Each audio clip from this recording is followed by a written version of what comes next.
رب اشرح لي صدري ويسر لي أمري واحلل عقدة من لساني يفقهوا قولي رب زدني علما اللهم فقهنا في الدين اللهم بارك لنا في أوقاتنا اللهم أخلصنا لوجهك الكريم يا رب لك الحمد كما ينبغي لجلال وجهك ولعظيم سلطانك اللهم صل على محمد صلى الله عليه وسلم وعلى آل محمد صلى الله عليه وسلم الحمد لله رب العالمين الرحمن الرحيم مالك يوم الدين له الحمد في الأولى والآخرة وله الكبرياء في السماوات والأرض سبحانه لا يحصى ثناء عليه هو الأول والآخر والظاهر والباطن يحيي ويميت وهو على كل شيء قدير لا تأخذه سنة ولا نوم له الملك وله الحمد وهو على كل شيء قدیر۔ تمام تعریفیں اللہ تعالیٰ کے لیے ہیں جو تمام جہانوں کا رب ہے، نہایت مہربان اور رحم فرمانے والا، قیامت کے دن کا مالک ہے، اسی کے لیے آغاز اور انجام میں حمد ہے، اسی کی شان آسمانوں اور زمین میں بلند ہے، وہ پاک ہے اور اس کی تعریفوں کو کوئی شمار نہیں کر سکتا، وہی اول وہی آخر وہی ظاہر اور باطن ہے، اور وہی زندگی دیتا اور موت دیتا ہے اور ہر چیز پر قادر ہے، نہ اسے اونگ آتی ہے اور نہ ہی نیند آتی ہے، اسی کی بادشاہی ہے اور اسی کے لیے تعریف ہے، اور وہ ہر چیز پر قدرت رکھنے والا ہے۔ بعض اوقات ہم ایسی حمد سنتے ہیں جو ہم پہلے بھی سن چکے ہوتے ہیں، مثلا سورہ الفاتحہ کے ابتدائی 3 آیات ہم نماز میں پڑھتے ہیں اور ایک ایک رکعت میں پڑھتے ہیں، تو ہم سمجھتے ہیں کہ اچھا یہ تو بس ٹھیک ہے، ہماری ایک ایکٹیویٹی بن گئی ہے، یہ سننے کے ہمارے کان عادی ہو گئے ہیں۔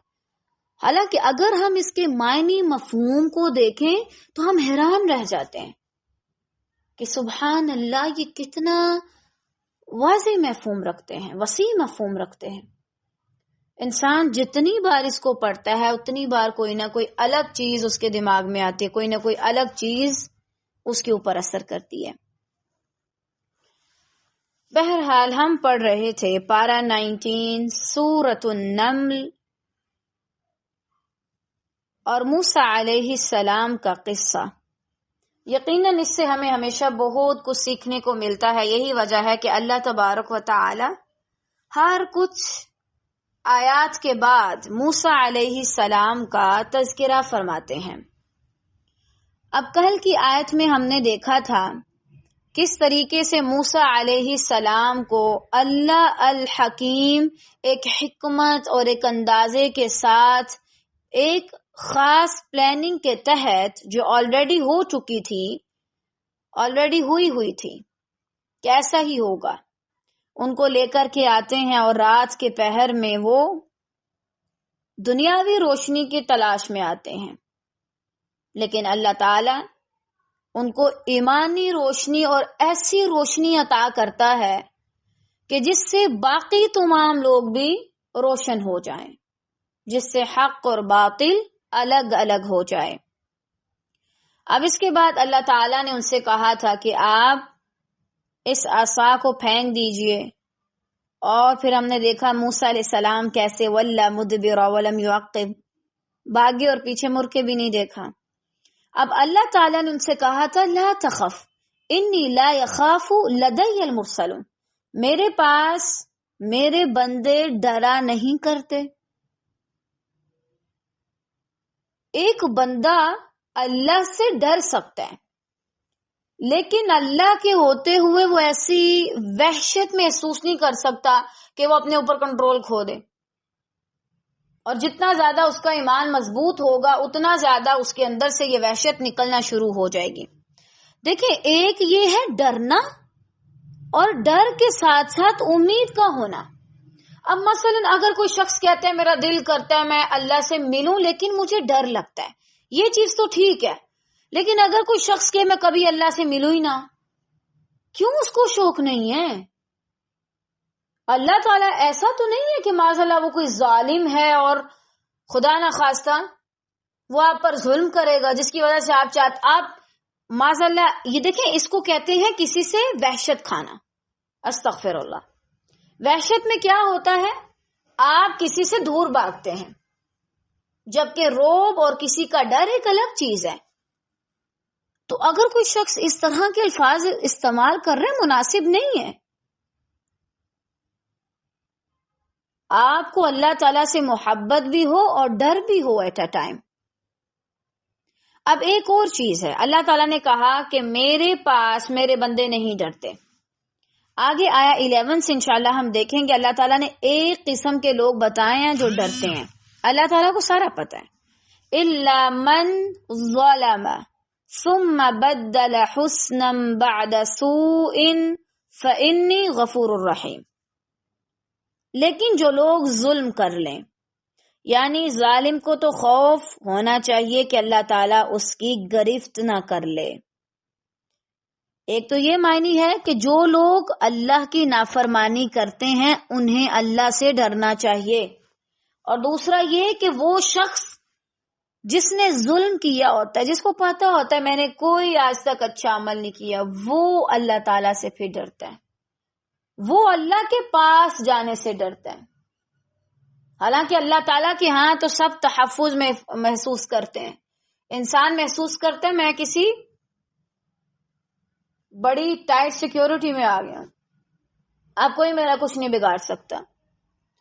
لیکن جس شخص نے اللہ کے حق میں ظلم کیا ہو، کیسا شرک، اللہ کا جو حق بنتا تھا وہ نہیں دیا اس نے، یہ ہے ظلم کرنا. جس کا جو حق بنتا ہے اس کو نہ دینا، تو پھر وہ تو ڈرے گا.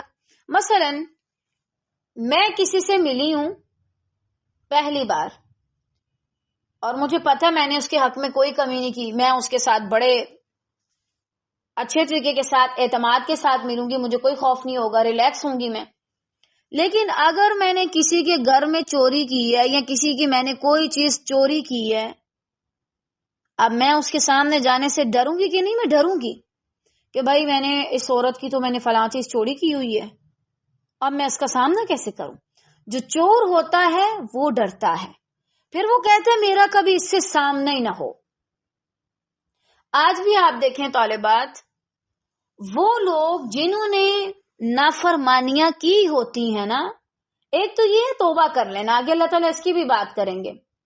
ایک یہ ہے توبہ کر لینا، اور ایک یہ کہ توبہ نہ کرنا، ہمیشہ اسی گناہ میں پڑے رہنا، پتہ بھی ہے غلط کام کر رہے ہیں پھر جان بوجھ کے غلط کام کرنا. ایسا شخص پھر ڈرتا ہے، وہ کہتا ہے نہیں ابھی نہیں جانا اللہ کے پاس. کیوں؟ تیاری نہیں. ہر کام میں اس نے چوری کی ہوئی ہے، ہر کام میں ڈنڈیاں مارتا رہا، تو کیا وہ اللہ کا سامنا کر پائے گا؟ قطعاً نہیں.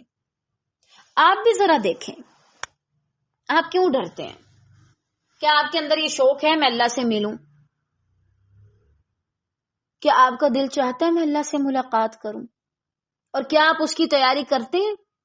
اگر آپ اس کی تیاری کرتے ہیں، اس کے باوجود آپ سے غلطیاں ہو رہی ہیں، تو آپ پھر بھی ریلیکس رہیں گے، آپ پھر بھی ملنا چاہیں گے. لیکن اگر آپ اللہ سے ملنے کی تیاری نہیں کرتے اور کہتے ہیں بس ابھی بہت عرصہ باقی ہے، ابھی بہت دن باقی ہیں، خلاص ابھی چھوڑو، ابھی عیاشی کرو، اور اس کے بعد پھر دیکھیں گے بڑھاپے میں جا کے نمازیں وغیرہ شروع کریں گے. جو شخص تیاری نہیں کر رہا وہ کبھی بھی نہیں چاہے گا کہ میں اللہ کے سامنے جاؤں. وہ بھاگے گا، وہ جائے گا، وہ کہے گا میں نہیں کر سکتا، میں سامنے نہیں کر سکتا. اس کو شوق ہی نہیں ہوگا. کیوں؟ میں نے آج تک کسی کی رضا کے لیے، کسی کو خوش کرنے کے لیے کوئی کوشش نہیں کی، تو کیا میں اس ہستی سے مل سکتی ہوں؟ قطعاً نہیں۔ دیکھیں طالبات، اگر آپ تیاری کر رہے ہیں نا تو آپ کو شوق ہوگا، اور اگر آپ تیاری نہیں کر رہے تو آپ کو کوئی شوق نہیں ہوگا اللہ سے ملاقات کا۔ پھر آپ بوجھل دل کے ساتھ جائیں گے، بوجھل کندھوں کے ساتھ جائیں گے۔ تو کم از کم آپ تیاری شروع کریں، اس کے بعد اللہ تعالیٰ خود ہی سنبھال لے گا انشاءاللہ۔ آپ کو پھر زیادہ کچھ کرنے کی ضرورت نہیں پڑے گی، آپ کی تو صرف کوشش دیکھی جائے گی۔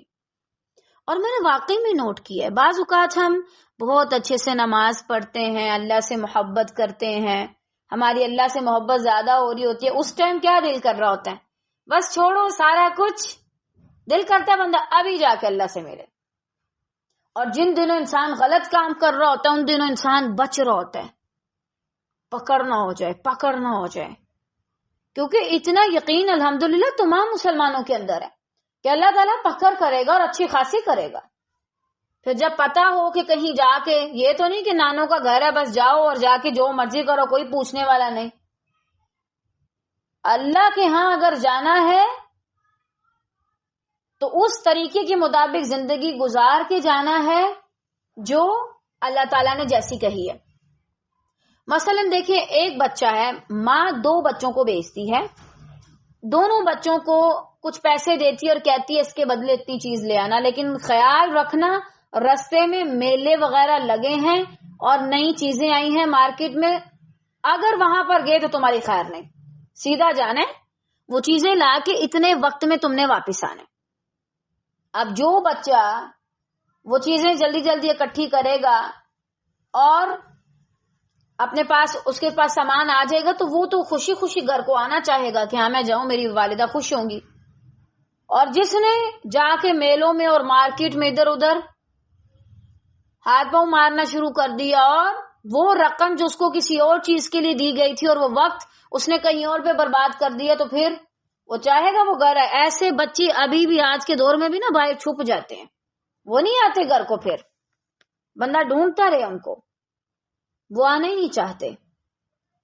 اور اگر بالفرض کوئی ان کو پکڑ بھی لے تو وہ باہر ہی کھڑے رہتے ہیں پتھر کی طرح اور بولتے ہیں آگے نہیں آتے ہم۔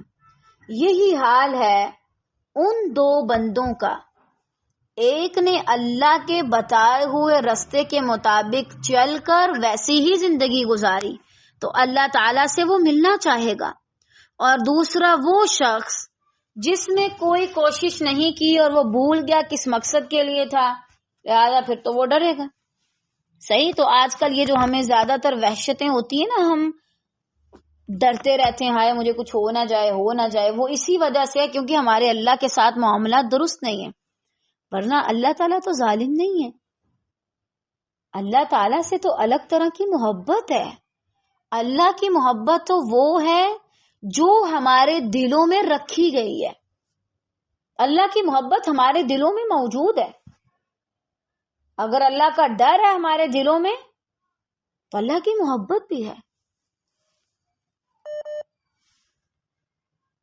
اللہ تعالیٰ تو وہ ہستی ہے جس سے محبت کرنے کو دل چاہتا ہے اور جس سے ملاقات کو بھی دل چاہتا ہے۔ واللہ کہ آپ کا دل نہیں چاہتا کہ آپ اس چہرے کو دیکھیں جو نور ہی نور ہے، اور اگر وہ ہستی اس حجاب کو ہٹا دے تو جہاں تک اس کا نور جائے وہ چیز جل کے راکھ ہو جائے۔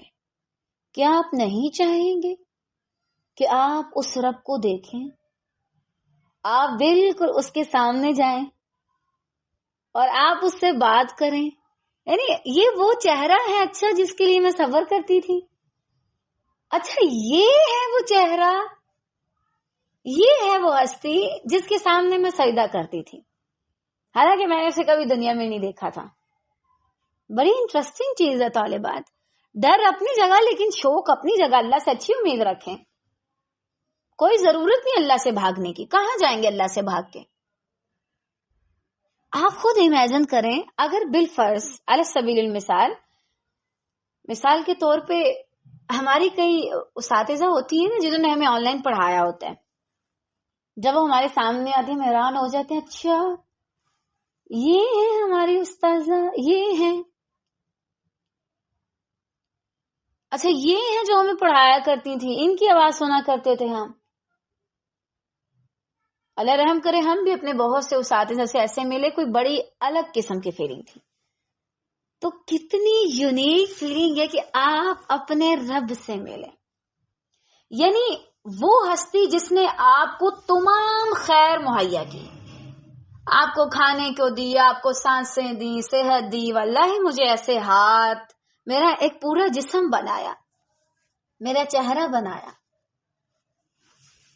اور اتنی زیادہ تخلیقات کی، کائنات بنائی، درخت، پتوں کے ڈیزائن، مچھلیاں ان کے ڈیزائن، کیڑے مکوڑے، حشرات وغیرہ، ہر چیز اللہ نے بنائی۔ اور وہ ہر دفعہ مجھے راستہ دیتا تھا جب بھی کبھی میں بھٹکتی تھی، مجھے ضرورت ہوتی تھی وہ مجھے تھامتا تھا۔ میں اس کو کوئی بھی بات سناتی تھی نا، مجھے لگتا تھا کسی نے مجھے سن لیا ہے، حالانکہ مجھے کوئی آواز نہیں سنائی دیتی تھی، لیکن ایسے لگتا تھا جیسے میرے دل کا سارا بوجھ اتر گیا ہو، میرے کندھوں پہ اب کوئی بوجھ نہیں رہا۔ اچھا یہ ہے وہ ہستی جو آپ کو اسباب کے پردوں میں ہر قسم کی خیر دے رہی تھی، قیامت کے دن پھر وہ آپ کے سامنے آئے۔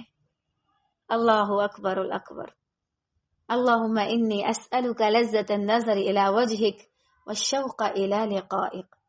اللہ تعالیٰ سے اس کی ملاقات مانگا کریں۔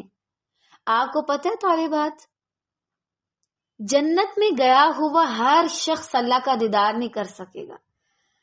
استغفر اللہ، یہ بات سن کے ایسے لگتا ہے مطلب دل پھٹ جائے گا، اتنی بڑی حسرت، کوئی جنت تک پہنچ جائے اور اللہ کو نہ دیکھ سکے۔ یا اللہ، جنت کا کیا مزہ بنا اللہ کے دیدار کے۔ اور کئی ایسے لوگ ہوں گے جو روزانہ اللہ تعالیٰ کو دیکھیں گے، روزانہ اللہ تعالیٰ سے ملنے جائیں گے، اور ان کے چہرے کا نور پہلے سے زیادہ بڑھ جایا کرے گا، اور پہلے سے زیادہ خوبصورت ہو جائیں گے۔ اللہ تعالیٰ کوئی معمولی ہستی نہیں ہے معاذ اللہ۔ آج اس کی خاطر اگر آپ بہت کچھ برداشت کر رہے ہیں، قربان کر رہے ہیں، کل کو آپ کو بہت تھوڑا لگے گا، لہٰذا اس سے ملاقات کی تیاری کیجیے۔ یہ موضوع میں نے تھوڑا اس لیے ڈیٹیل میں یہاں پہ ڈسکس کر دیا کیونکہ میں نے دیکھا ہمارے ہاں اکثر اللہ سے ملاقات کو پسند نہیں کیا جاتا۔ دیکھیں، ڈر سب کو لگتا ہے، واللہ مجھے بھی بہت لگتا ہے، لیکن ڈر کی بجائے شوق زیادہ حاوی ہونا چاہیے۔ اللہ مجھے شوق ہے، میں کیا کروں، میں نہیں کر سکتی، میں بہت کوشش کرتی ہوں، میں کوشش کر رہی ہوں، لیکن یا رب مجھے آپ کو دیکھنا ہے، مجھے آپ کا دیدار حاصل کرنا ہے، آپ مجھے اس قابل بنائے، مجھے نہیں پتا میں کیسے بنوں گی، آپ مجھے اس قابل بنائے۔ اللہ تعالیٰ خیر سے ہم سب کو وہ موقع نصیب کرے۔ بڑے بڑے سلف صالحین، انبیاء علیہم السلام بھی ہوں گے، نہ جانے ہمیں کہاں جگہ ملے گی، شروع میں، بیچ میں، یا بالکل آخر میں۔ اللہ اکبر۔ الا من ظلم، لیکن جو لوگ اپنے اوپر ظلم کرتے ہیں وہ پھر بھاگنا شروع ہو جاتے ہیں، وہ پھر اللہ تعالیٰ کے پاس آنے نہیں چاہتے، ان کو لگتا ہے کہ ہاں گئے تو حساب کتاب شروع ہو جائے گا، اور پاس تو کچھ ہے ہی نہیں تو بتائیں گے کیا۔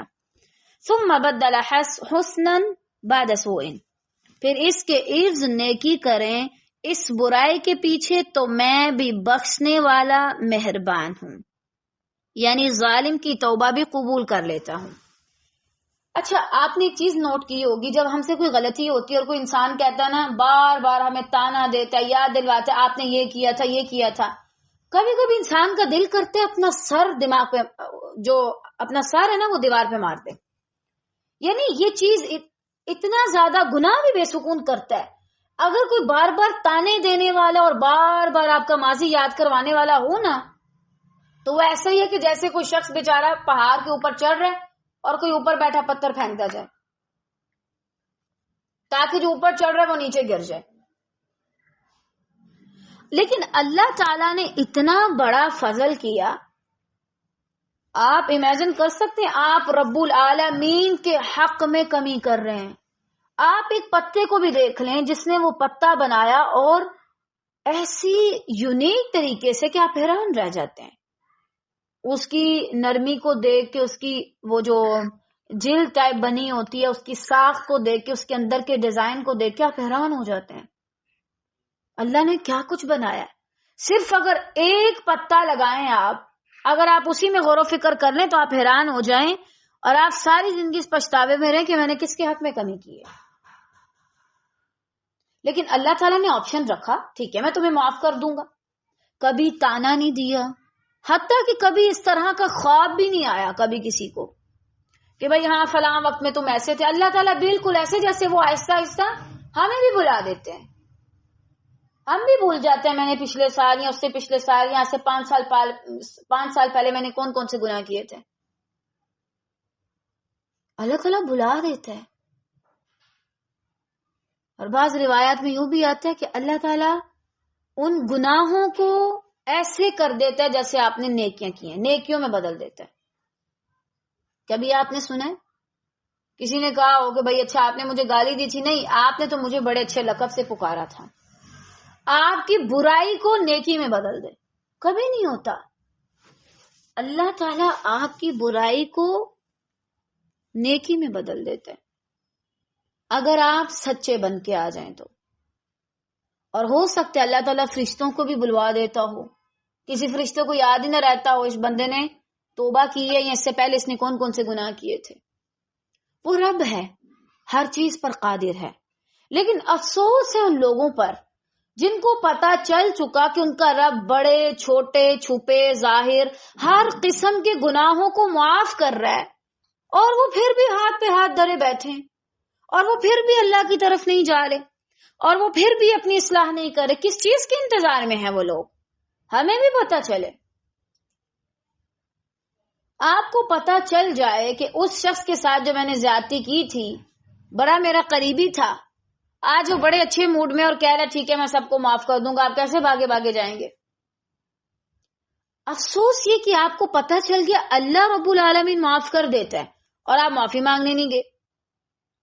کوئی بھی گناہ ہوا ہے، کوئی بھی گناہ کسی بھی قسم کا، ابھی اللہ تعالیٰ سے توبہ کریں کہ اللہ میں مانتی ہوں میں نے کیا، آپ مجھے معاف کر دیں. مجھے پتہ ہے، اور آپ کو پتہ ہے گناہ کو ظلم کیوں کہا جاتا ہے؟ آپ اس کا حساب یوں لگائیں، ایک عام انسان کیا ایک پہاڑ اٹھا سکتے اپنے کندھے پہ؟ یا کم از کم ایک گاڑی اٹھا سکتے؟ بڑے سے بڑا بھی کوئی ہو جائے نا وہ بھی نہیں اٹھا سکتا، بڑا طاقتور شخص بھی ہو جائے. گناہ کا یہی مطلب ہے، انسان اتنا بوجھ اپنے کندھوں پہ ڈالنے لگتا ہے جتنا وہ برداشت نہیں کر سکتا. اور یہ چیز ہم محسوس کرتے ہیں، کسی کی غیبت کر دینا اور اس کے بعد وہ بوجھ ہم سے سنبھالا نہیں جا رہا ہوتا، پھر ہم کہہ رہے ہوتے ہیں یا اللہ نہیں سنبھالا جا رہا، میرے کندھے ٹوٹ جائیں گے اللہ تعالیٰ، میرا دماغ نہیں برداشت کر پا رہا.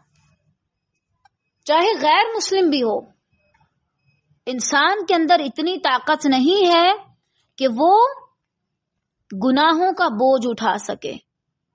یہ پھر بھی اس کی تباہی ہے، بربادی ہے کہ وہ اس کو اٹھانے کی کوشش میں لگا رہتا ہے. تو یہ ظلم ہے. آپ اعتراف کریں یا اللہ مجھ سے یہ نہیں اٹھایا جانا تھا، میں نے زیادتی کی، میں نے ظلم کیا، اس چیز پہ ہاتھ ڈالا جو میں اٹھا ہی نہیں سکتا، جو کام میں کر ہی نہیں سکتا. اور آخر میں اللہ تعالیٰ نے ہمیں یہ تسلی دی، حوصلہ دیا کہ اگر نیکی کر لوگے برائی کے بعد تو بے شک میں بخشنے والا مہربان ہوں.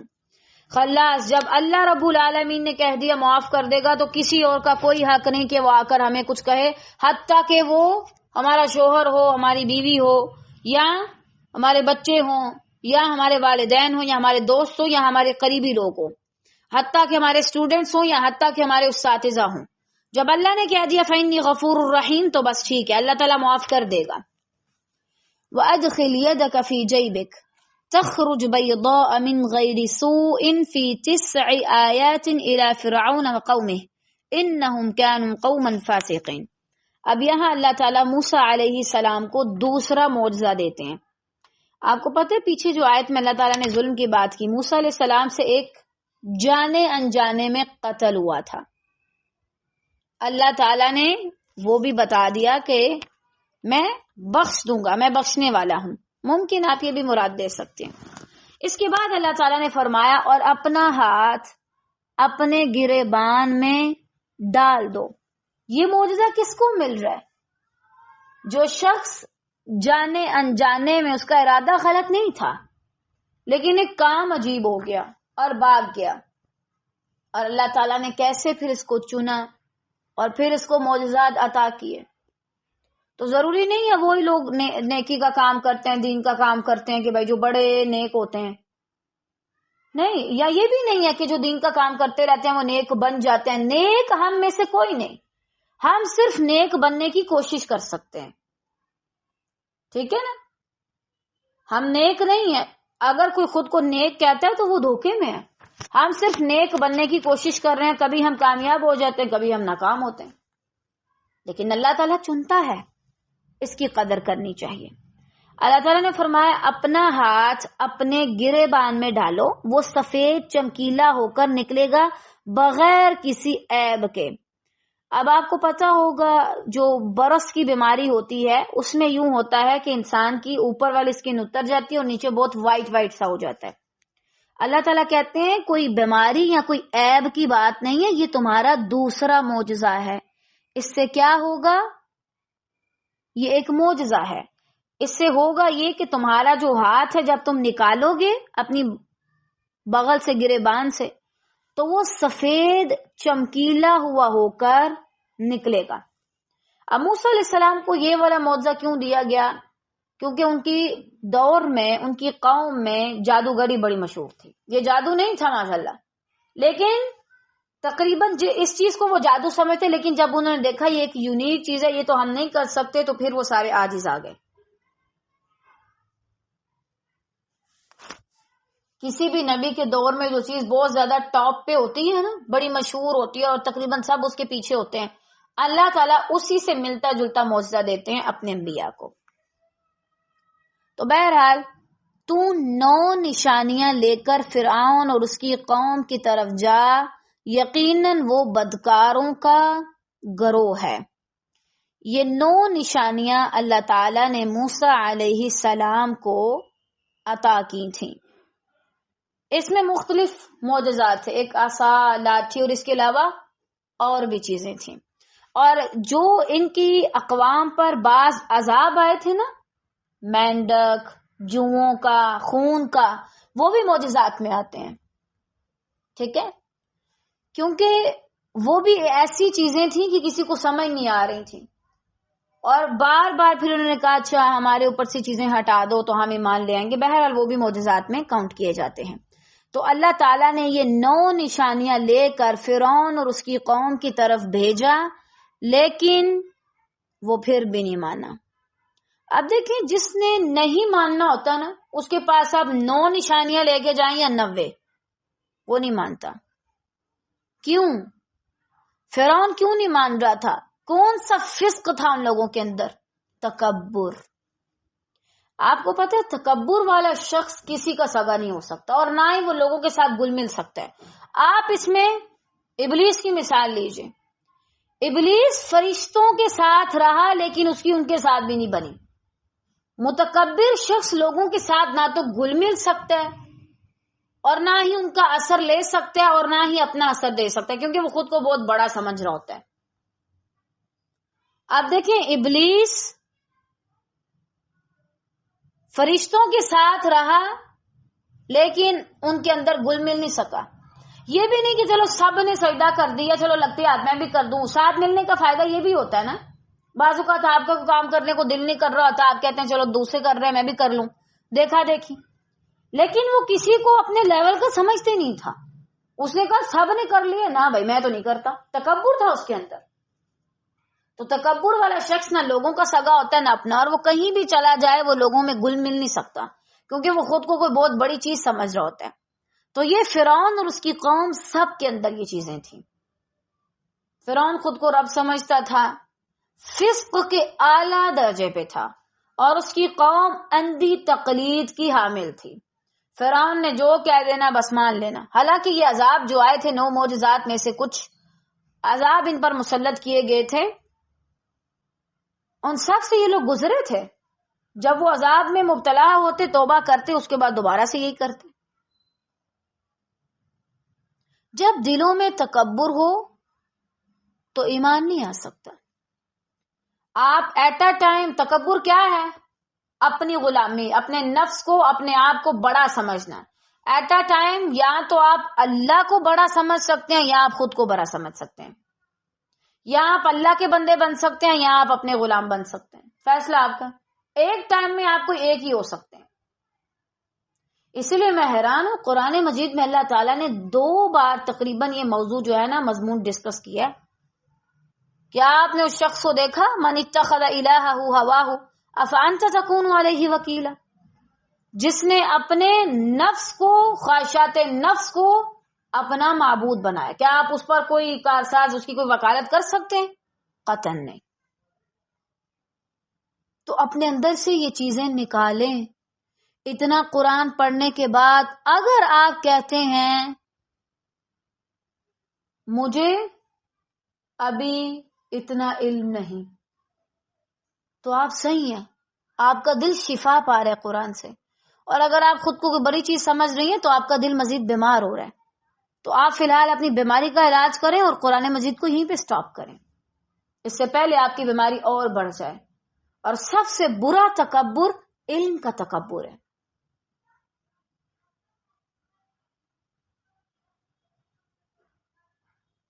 اللہ رحم کرے، میرے والد مجھے 2 چیزیں بہت زیادہ نصیحت کرتے ہیں جب بھی ان سے بات ہو یا کبھی ملاقات ہو تو.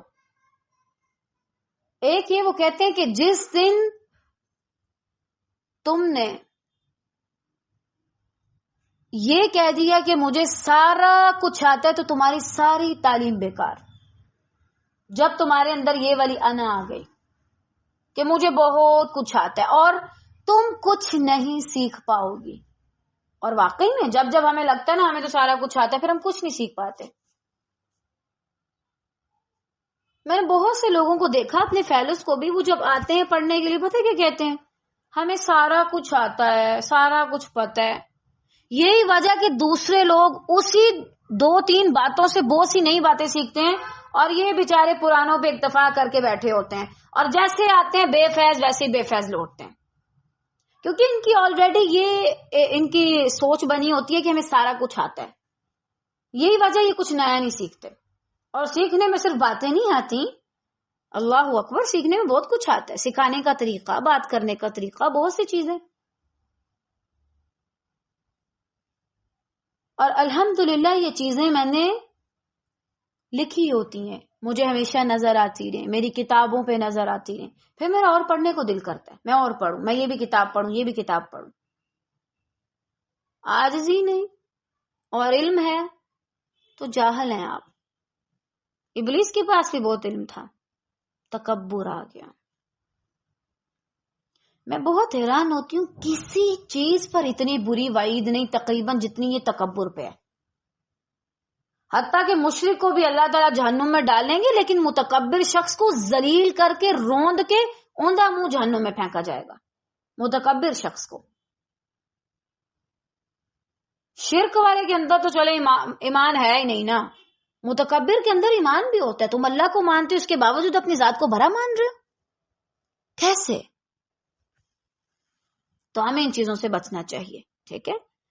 تو بہرحال فرعون کا جب بھی تذکرہ آتا ہے تو مین اس میں ٹاپک ہوتا ہے تکبر. یہ آپ سب کو پتہ ہے، جیسے ہم پہلے بھی اس کو ڈسکس کرتے آئے ہیں، تو مزید اس کو ڈسکس کرنے کی ضرورت نہیں ہے. اللہ تعالی ہمیں اس چیز سے اپنی پناہ میں رکھے. اللہ نہ کرے کہ میں کبھی اتنی جاہل بنوں کہ میں کسی کو علل اعلان کہوں کہ مجھے بہت کچھ آتا ہے. میں اس چیز سے اللہ کی پناہ میں آتی ہوں، اور خود تو دور اپنی نسلوں کو بھی اللہ کی پناہ میں دیتی ہوں اس چیز سے کہ ہماری نسلوں میں بھی کوئی ایسا جاہل شخص پیدا ہو. تو بہرحال اللہ تعالیٰ نے کہا اس کی طرف جاؤ اور جا کر کے اس کو تبلیغ کرو. اچھا، ایک اور نقطہ یہاں سے ہمیں یہ سمجھ آتا ہے، بعض اوقات اللہ تعالیٰ ہمیں بہت یونیک چیزیں دیتے ہیں. ضروری نہیں معجزات میں یہ آتا ہے کہ بھائی آپ کو کوئی لاٹھی دے دی جائے، آپ کو یہ بیضا عطا کر دیا جائے، کوئی اور چیز عطا کر دی جائے. نہیں، کوئی ایسی صلاحیت جو آپ کے دور میں مشہور ہے یا پھر وہ دوسروں کو آپ اس سے فائدہ دے سکتے ہیں، بڑی یونیک قسم کی ہے، تو وہ اللہ تعالیٰ آپ کو اس لیے دیتے ہیں کہ آپ بس اس کو لیں اور سب کے سامنے جا کے روب جھاڑتے نہیں، دیکھو میرے پاس یہ ہے، دیکھو مجھے اتنی یونیک چیز ملی ہے، دیکھو اللہ تعالیٰ نے مجھے یہ چیز دی ہے. اس چیز کا مقصد کیا ہوتا ہے؟ اس صلاحیت کا، اس علم کا کہ جا کر کے دوسروں کو فائدہ دو. آج آپ اپنے پاس لکھیں، موسیٰ علیہ السلام کو یہاں پہ 9 معجزات کی باتیں کی گئی.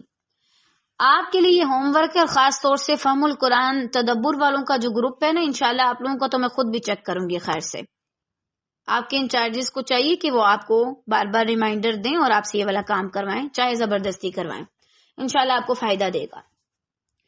آپ نے اپنی کوئی سی 10 صلاحیتیں لکھنی ہیں جو آپ کے اندر موجود ہیں، اور پھر ان 10 صلاحیت میں سے آپ نے محاسبہ کرنا ہے کس کے ذریعے میں کیا کام کر رہی ہوں، اور کون سی ایسی ہیں جو میں نے بس ڈبے میں پیک کر کے رکھ دی ہوئی ہیں سنبھال کے الماری میں، کہیں دور نظر بھی نہ آئے کس کے اندر یہ کوئی چیز تھی کہ نہیں. اور انشاءاللہ پھر ہم اسی کے ساتھ ساتھ کام کریں گے آگے نیکسٹ، ٹھیک ہے نا. اور بعض اوقات دیکھیں آپ کے اندر ایک سے زیادہ صلاحیتیں ہو سکتی ہیں، اور آپ ہو سکتا ہے اس کو استعمال نہ کرنا چاہتے ہو، لیکن اگر اللہ نے آپ کو دی ہے تو آپ کو کرنا چاہیے. مجھے یاد ہے میں نے کبھی زندگی میں نہیں سوچا تھا کہ میں تجوید پڑھاؤں گی، اور میں چاہتی بھی نہیں تھی. تاکہ میں کبھی بھی کسی دائرے میں جاتی تھی میں کہتی تھی مجھے بس تفسیر اور آگے اس چیز کو لے کے جانا ہے، تجوید کا مجھے کوئی بھی نہ بولے. لیکن پھر الحمدللہ آہستہ آہستہ سمجھ آیا کہ نہیں، آپ تجوید بھی پڑھا سکتے ہیں، آپ کو پڑھانی چاہیے. اور جب آپ غور و فکر کرتے ہیں آپ کو نظر آتا ہے اچھا میرے اندر یہ صلاحیت ہے، یہ بھی ہے، اور میں یہ بھی کر سکتی ہوں. اگر آج اللہ تعالیٰ نے آپ کو کوئی بھی صلاحیت دی ہے اور آپ اپنے ارد گرد کی فرعونیت یا فسق کے اوپر کام نہیں کر رہے تو آپ کے پاس وہ ایسے ہی ہے جیسے بچے کے پاس کوئی کھلونا ہے، بلکہ بچہ تو پھر بھی کھیل لیتا ہے، آپ تو وہ بھی نہیں کر رہے. جیسے کسی بے جان چیز کے پاس ہیرے جواہرات پڑے ہوں، آپ بے جان ہیں اور آپ کی صلاحیتیں ہیرے جواہرات کی طرح. کام کریں. اللہ نے کوئی بھی صلاحیت دی ہے، خود کو تھکا دیں، کھپا دیں، لگا دیں، قبر میں لے کے جائیں گے یہ ساری چیزیں. ہم عجیب ہیں، ہمیں اپنا دل سلامت لے کے جانا تھا اللہ کے پاس، اور باقی چیزوں کو ہم دنیا میں لگا کے جاتے. ہم نے دل کو تھکا دیا دنیا کی محبت میں، دنیا کے پیچھے بھاگنے میں، اور اپنی صلاحیتوں کو ڈبہ پیک رکھا ہوا ہے کہ اسی حال میں اللہ کے پاس لے کے جائیں گے. اے اللہ، صلاحیتوں میں سے ایک کو بھی کبھی باہر کی ہوا نہیں لگنے دی. آج جو بھی آپ کے پاس صلاحیتیں ہیں وہ ایک طرح سے آپ کے پاس اللہ کی طرف سے معجزہ ہے، اور آپ کو چاہیے کہ آپ ان کے ذریعے کام کریں. کیا نقصان ہوتا ہے اگر ہم اپنی صلاحیتوں کو نہ لگائیں؟ سب سے پہلے یہ کہ آپ کے اپنے دماغ کو جالے لگتے ہیں، آپ کے اپنے دل کو زنگ لگتا ہے. دیکھیں کوئی بھی چیز جب حتیٰ کہ ایک کمرہ بھی اگر زیادہ ٹائم کے لیے بند رکھا جائے تو کیا ہوتا ہے، اس میں جالے لگ جاتے ہیں. حتیٰ کہ بہت مہنگا فرنیچر بھی پڑا ہو، سامان پڑا ہو، اس کے اوپر ڈسٹ پڑ جاتی ہے اور عجیب طرح سے ہو جاتا ہے، بس بیچ میں مکڑی کے جالے اور سارا گند مند اندر بڑھ جاتا ہے.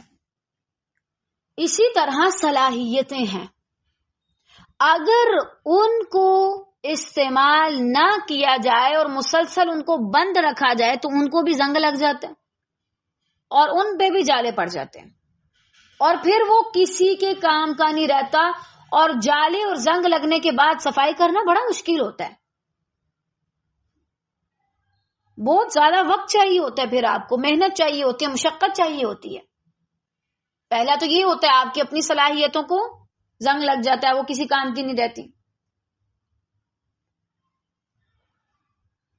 دوسرا یہ کہ اللہ تعالیٰ پھر وہ والا قاعدہ اپناتے ہیں، یستبدل قوما غیرکم ولا تضرونہ شیئا. اللہ تم سے کسی اور قوم کو بدل دیتا ہے، پھر تم کچھ نہیں کر سکتے. یعنی بعض اوقات آپ نے دیکھا، میں نے تو یہ چیز بھی نوٹ کی ہے. اچھا بعض اوقات یوں ہوتا تھا، ہماری اساتذہ اللہ تعالیٰ ان پہ رحم کریں، کہتی تھی اچھا آئیں آپ آ کے کمنٹ کریں آج آپ نے کیا سیکھا.